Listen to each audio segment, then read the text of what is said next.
qui vend simplement des plans d'eau, qui vend des médicaments. Il y a tous ces aspects aussi qui existent, que beaucoup ne connaissent pas. Donc, il y a des vendeurs qui existent. Et il y a des personnes qui eux-mêmes maîtrisent. Mais tout ça sont des manques de moyens. Mais vu ça, au vu de tout ça, le MVMT a beaucoup réfléchi. Et plus tard, avec un certain nombre de moyens, on a décidé de créer des petits cabinets ambulants qu'on peut déplacer, mais qui seront très propres. Où le vendeur de médicaments ou bien le tradipraticien pourra s'installer pour pouvoir vendre. Tout ça, on y a réfléchi. Et progressivement, on mettra ça en place. Est-ce que vous êtes présent dans les forums internationaux? Bon, les forums internationaux... Pour mieux faire connaître les tradipraticiens. Parce qu'apparemment, vous bornez n'est-ce pas, aller dans deux ou trois pays, Tunisie, Maroc. Est-ce que vous êtes présent dans les forums internationaux? Parlant de forums internationaux, on a déjà une politique qu'on a mis au point vis-à-vis de tout ça. C'est progressivement que le combat est en train d'être mené. Et donc, pour le manque de moyens, d'abord, on a préféré axer notre politique sur la recherche des moyens.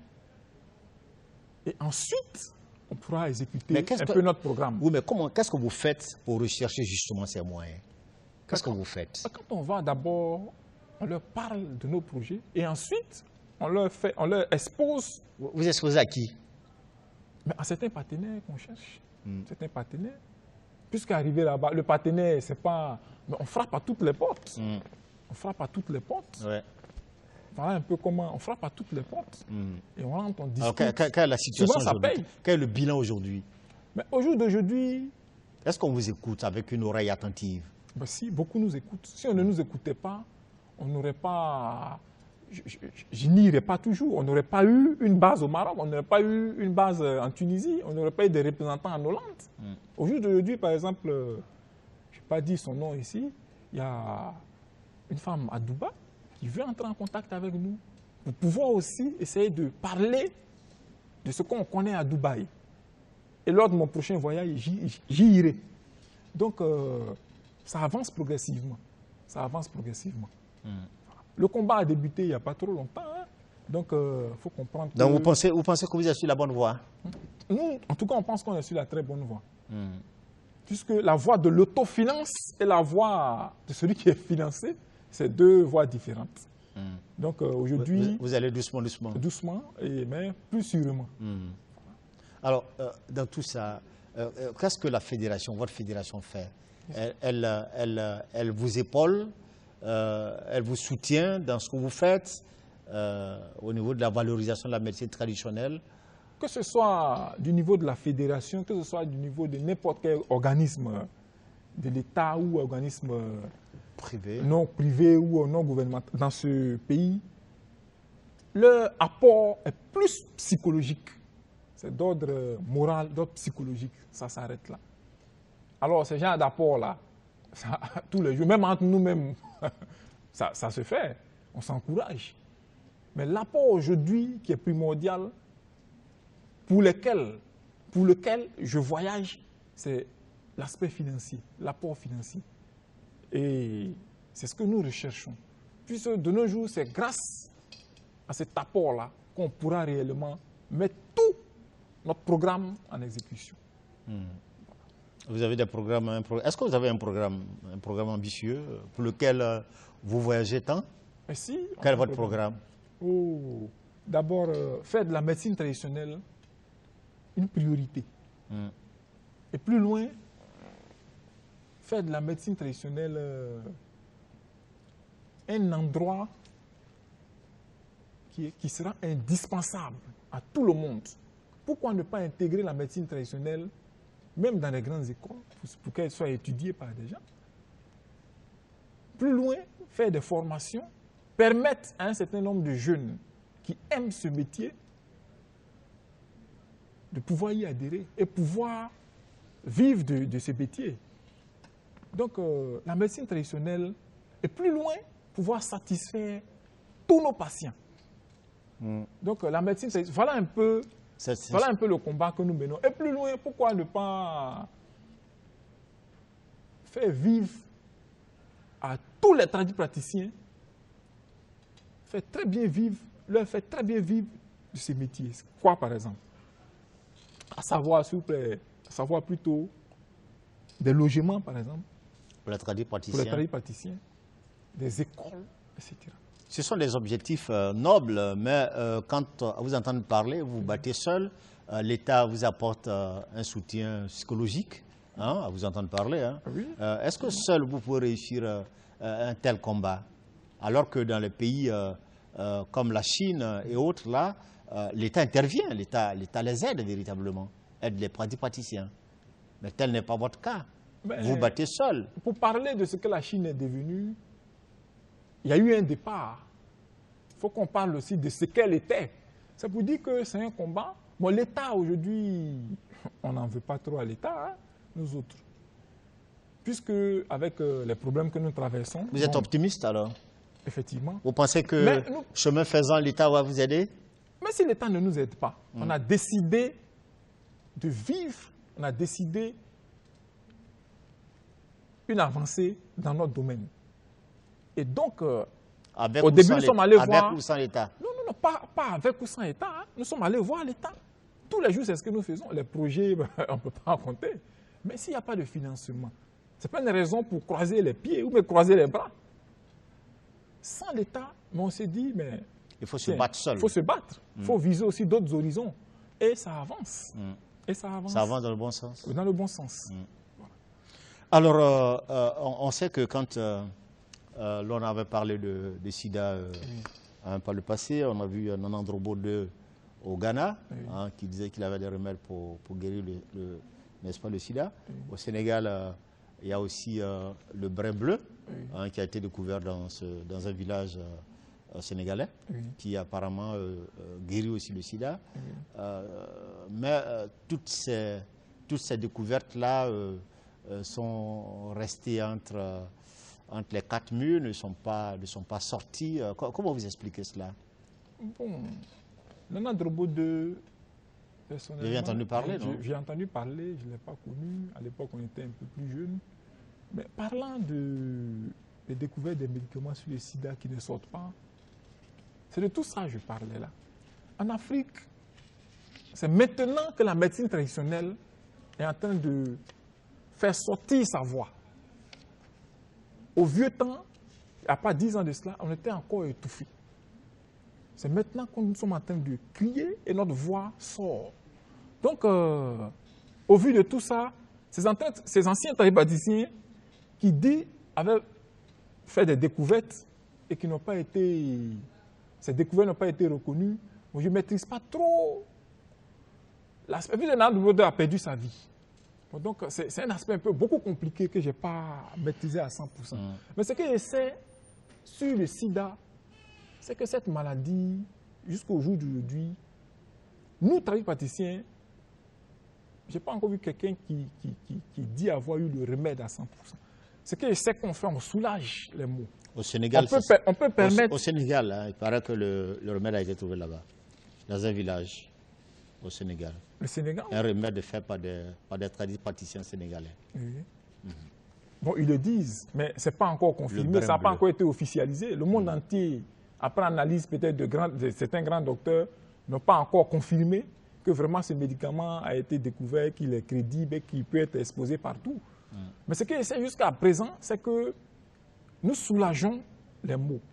Un malade du sida, avec certaines techniques de soins traditionnels, peut durer jusqu'à vieillir. Mais pourquoi vous n'allez pas... vous dites, vous pouvez soulager. Ce n'est pas ambitieux de votre part. Non, je dis pour le moment. Oui, pour le moment. Cela ne veut pas dire cela ne veut pas dire que nous ne cherchons pas à soigner le sida. À partir du moment où on soulage, c'est qu'on a envie de soigner cette maladie. Mais confirmer au jour d'aujourd'hui que nous réussissons à soigner, bon là, est-ce que vous faites des recherches dans ce sens?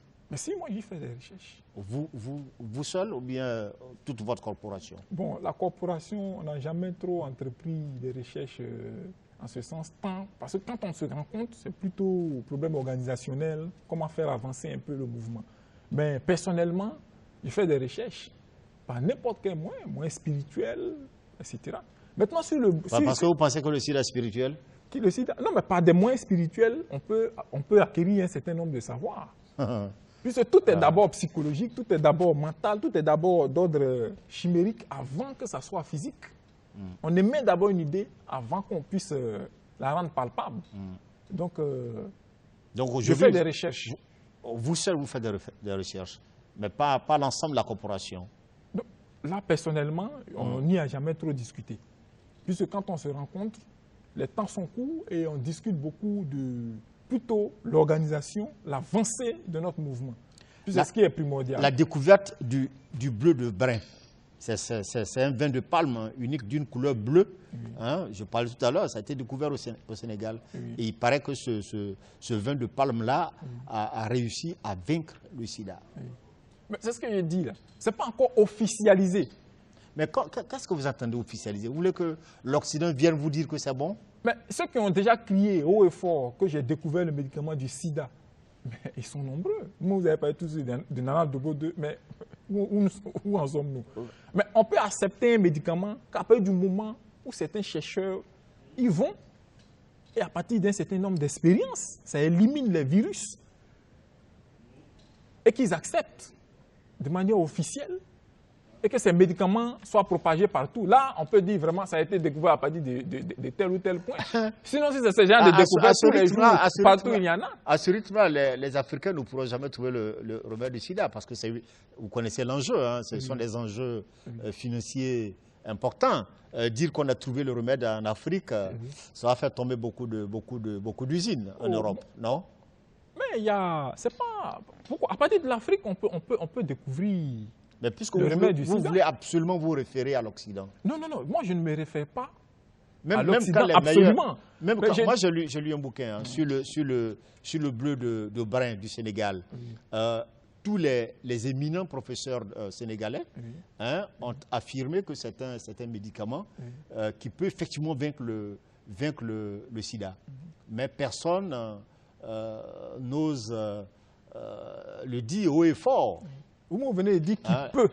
C'est-à-dire que ce n'est pas trop affirmatif. C'est pas trop affirmatif. Peut-être moi je le dis peu, mais c'est affirmatif selon eux. Selon eux. C'est affirmatif. Et dans ce petit village-là, et tous ceux qui y sont, personne n'a le sida.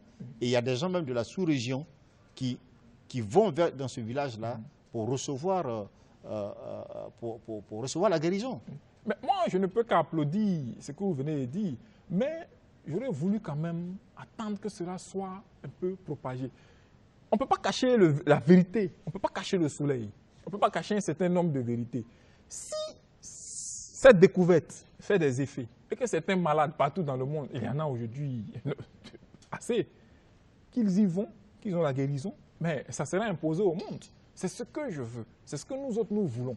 C'est à partir de ces instants qu'on dira vraiment la découverte de tels médicaments provient de là-bas. Voilà un peu, nous autres. Pour ne pas qu'on crie haut et fort et qu'après on ait peut-être honte. C'est un peu ça. Donc je ne peux pas aller hors du pays ou bien certains partenaires devant certains... Et puis leur dire, oui, on a pu découvrir et après... Mais en fin de compte, quelle sera notre crédibilité? D'accord. Donc c'est un peu ça. Alors, vous êtes toujours sur au niveau de la recherche, hein? Vous recherchez toujours? Bon, par rapport au sida... Par rapport au sida, oui. Oui, mais par rapport au sida, je fais des recherches. Mais, à part ces recherches, moi-même, je vous ai parlé du domaine dans lequel j'exerce, le domaine dans lequel j'excelle, qui sont la voyance, qui sont les soins de n'importe quel problème d'ordre mystique, qui sont les problèmes aussi d'ordre physique. Si le sida est d'ordre mystique, il faut guérir alors? Le sida? Oui. Si quelqu'un, un patient se présente à vous et que le mal dont il souffre est d'ordre mystique, si c'est le sida ou bien n'importe quelle maladie, vous pouvez guérir ce patient, c'est ça? Bon, le sida d'ordre mystique, on dit le sida. Le sida, aujourd'hui, certains tradipraticiens ou certaines personnes qui souffrent de cette maladie, souvent disent que cela leur a été jeté par un sort. Moi, je n'ai pas encore rencontré un patient du sida d'ordre mystique. Mais si c'est d'ordre mystique, moi, je pourrais le soigner. toutes les maladies d'ordre mystique. Si vous détectez que c'est d'ordre mystique, vous pouvez soigner. Je peux le soigner. Je peux soigner. Si c'est d'ordre mystique. Parce que ce qui est d'ordre mystique, on peut l'éliminer. Mais si c'est d'ordre physique, avec les virus qui nous sont présentés, je ne sais pas même quel est l'aspect de ces virus-là pour que je puisse directement les combattre. Il faut maîtriser tous ces aspects. C'est un peu ça, nous, Africains, nos problèmes. J'ai voulu parler de ça tout à l'heure. Parlant de la découverte des maladies contre le sida, on n'a pas d'appareil au fait pour voir un peu quel est l'aspect de ces virus, qu'est-ce qui s'y passe. Donc, on n'arrive pas réellement à contre-attaquer ce virus-là. C'est que si on sait à quoi est-ce qu'on a affaire, on peut facilement On peut facilement contre-attaquer ce virus.